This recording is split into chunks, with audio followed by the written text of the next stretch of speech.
মাসে?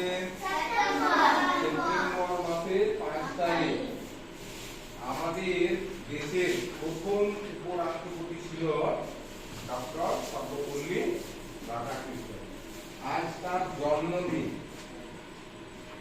সেই তার জন্মদিনকে আমরা বর্তমানে শিক্ষক দিবস হিসেবে পালন করি। কেন? ডক্টর সর্বপল্লী রাধাকৃষ্ণন সেও একজন শিক্ষক ছিল, ঠিক আছে? সে একজন শিক্ষক ছিল বলে মাস্টারমশাই ছিল।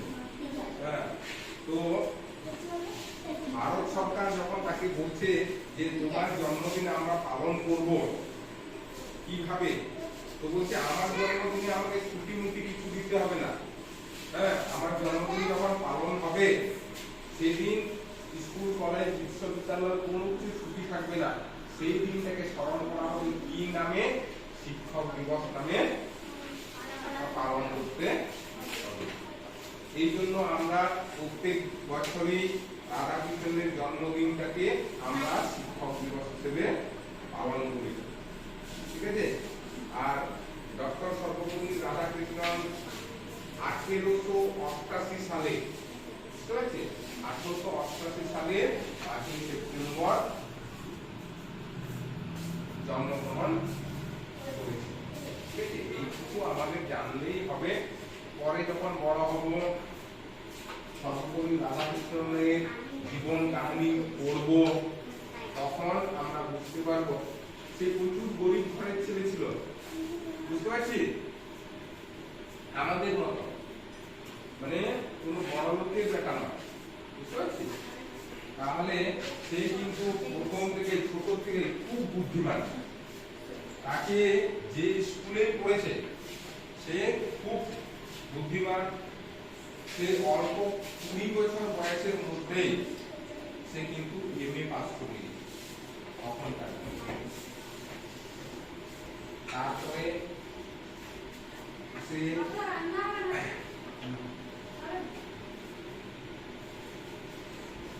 তাহলে আমাদেরকেও পড়াশোনাকালে সেরকম করতে হবে নাকি? 20 বছর বয়সে সে এমএ পাস করলো। তারপরে সে কি করলো? তারপর মাদ্রাস বিশ্ববিদ্যালয়ে সে আবার অধ্যাপক, মানে প্রফেসর চাকরি করেছে। পরে সে আমাদের সমাজের জন্য অনেক কিছু করেছে। ভারত স্বাধীন হলো, তারপরে ভারত যখন স্বাধীন হলো 1947 সালে, তারপরে যখন প্রধানমন্ত্রী রাষ্ট্রপতি এসব নিয়োগ হয় তো তাহলে সেই সময় প্রথম প্রধানমন্ত্রী কে হয়েছিল জানি? জওহরলাল নেহরু। তো সেই জওহরলাল নেহরু যখন প্রধানমন্ত্রী হলো আর সেই সময়ে প্রথম রাষ্ট্রপতি হিসাবে উপরাষ্ট্রপতি হিসাবে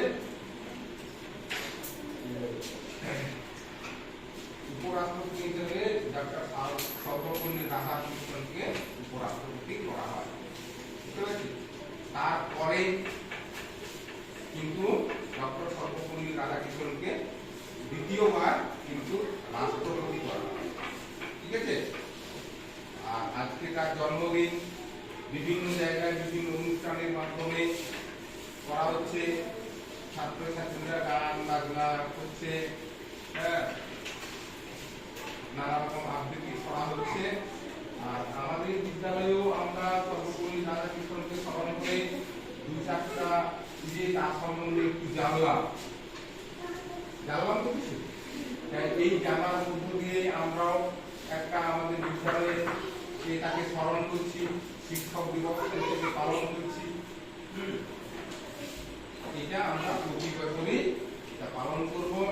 এই দিনটা আমাদের শিক্ষক সমাজকে, যেমন হচ্ছে তোরা আজকে আমাকে শিক্ষক বলছিস, ঠিক আছে, কিন্তু আমারও তো শিক্ষক আছে। আজকে আমি যাদের কাছ থেকে পড়েছি আমিও তাদেরকে স্মরণ করব। আমার মাস্টারমশাইরা যদি আমাকে ভালো করে না পড়াতো তাহলে কি আজকে আমি এখানে আসতে পারতাম? তাহলে আমার মাস্টারমশাইগুলোকেও আজকে আমার মনে আসছে। যে কার কাছে কি সব পড়েছি শিখেছি, কোথায় স্কুল করেছি, কোথায় কলেজে পড়েছি, সব অনেক মাস্টারমশাই।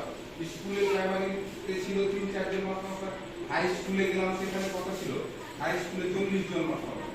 তারপরে আমি যখন আবার উচ্চ মাধ্যমিক পড়তে গেলাম অন্য স্কুলে, সেখানে আরো 40 জন মাস্টারমশাই। তারপরে আবার যখন কলেজে পড়তে গেলাম সেখানে দেখছি যে ওইখানে তো আবার 50-60 জন প্রফেসর দিদিমণি। হ্যাঁ, তাহলে এত জনের মধ্যে সবাইকে মনে রাখা যায় কি না? তবে কিন্তু আমার সেই প্রাইমারি মাস্টার বলতে না আমার খুব মনে আছে। আমি আমি যখন ছোট ছিলাম ওদের মতো, ওই মাস্টারমশাই উপরে 4 জন ছিল, ওই 4 জনকে আমার খুব পরিষ্কার মনে আছে। হ্যাঁ, আমাদের স্কুলটা একটু ওদের চেয়ে বড় ছিল, আমরা অনেক ছিলাম, আমরা প্রায় 200 জন।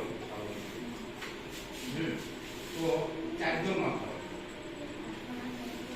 তাহলে এরকমই আজকের দিনে আমরা যতই বড় হয়ে যাই কিন্তু আমাদের শিক্ষক যারা আমাদের মাস্টারমশাই তাদেরকে কিন্তু আমাদের মনে রাখতে হবে, আজকের দিনে তাদেরকে একটু সম্মান জানাতে হবে।